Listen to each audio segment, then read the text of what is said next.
English used to have defined benefit plans for a long time, and there were a lot of advantages for companies to put money into defined benefit plans.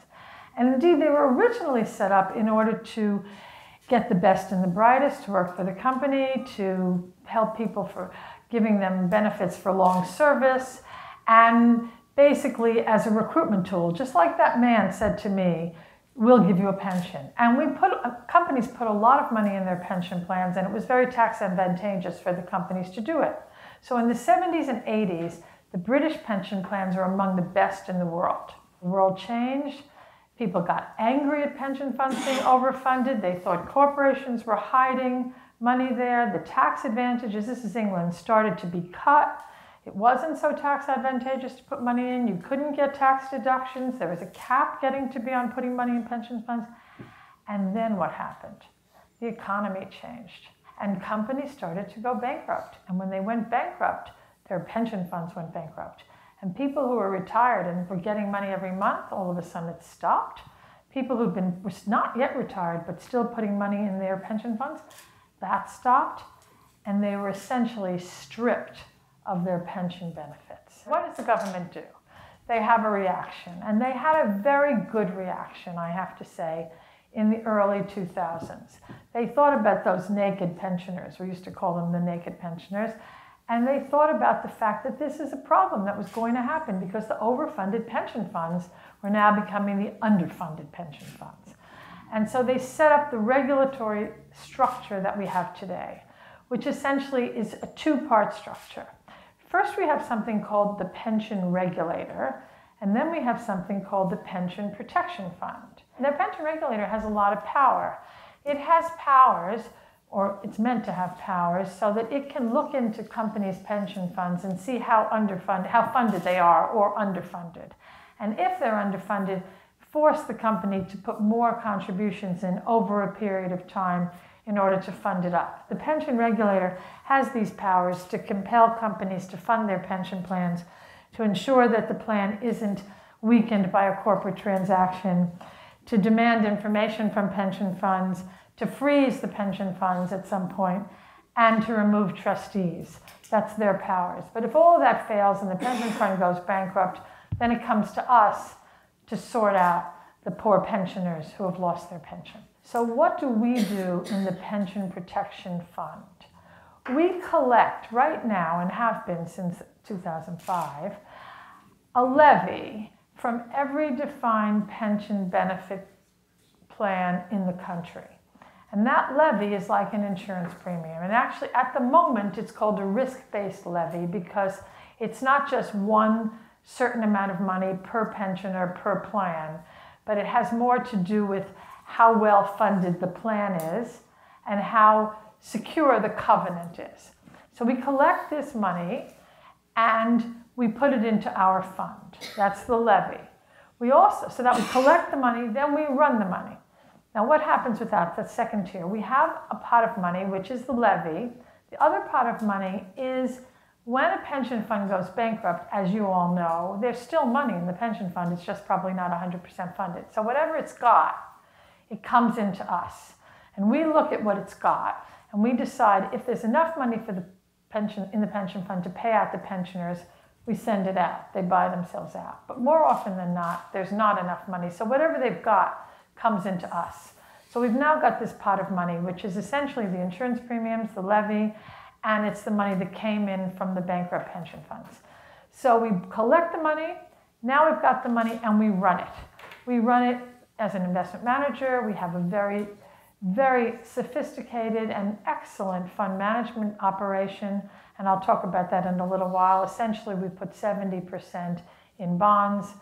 We put about 10% in global equities, and we put about 20% in alternatives. We've done really well. At the moment, we are 100% funded, as of about 100% funded. It's not definite now. We haven't laid our accounts in front of Parliament, and we really can't say what the amount is until we do. But okay, so the Pension Protection Fund, what does it do? It collects money, it runs it, and then it pays it out to those pensioners who would have had money in the defined benefit plan, but it's fallen over. And it pays it out to about 90%, not 100% for people who are retired. So that's the back end. That's the pension protection fund. We say we pay the right people the right amount at the right time so that they will have retirement security even though the pension fund has essentially gone under. At the moment, we have $22 billion in liabilities. There are 12 million people in 6,500 pension schemes. The PPF is currently paying compensation to 57,800 people each month. It's pretty good. We have 431 plans that have transferred into the PPF, and we've paid out since inception about $750 million, about $6,000 per person per year. And our fund is about $18 billion at the moment. So we're a pretty serious player in the asset management business. So that's where we are now. We have a system that's working well, and the PPF is a success. We believe, sadly, that the DB universe is A, limited, and B, is going to slowly but surely turn into a DC universe, that we will know how many pension funds exist, that we will know how many pensioners exist, and therefore by 2030, we will know what our outstanding liabilities are going to be. And we will run our money in this conservative but sexy strategy that I was talking to you about before, so that by 2030, we will have enough money in our fund in order to pay all of the potential claimants on the pension fund. And that's the goal. In the meantime, the other things that are going on in the UK is we've set up something called NEST. NEST is, well, unfortunately, it's in the DC world because NEST is the National Employers Savings Trust. And the other problem, remember me, when they offered me the money or the pension fund, I took the money? Well, lots of people are like that, and lots of people are like that. So we're now trying to auto-enroll people to make it a negative option. Employers will have to put money in a DC plan, and employees will have to opt out rather than opt in. And so we think that 80% of the people will be in defined contribution plans instead of 80% being out. And NEST is the defined contribution plan that the government's setting up. But employees don't have to do NEST. They can go into other sponsored plans. And we hope there'll be a competitive environment of things that help employees, which will go forward. So that's what's going on.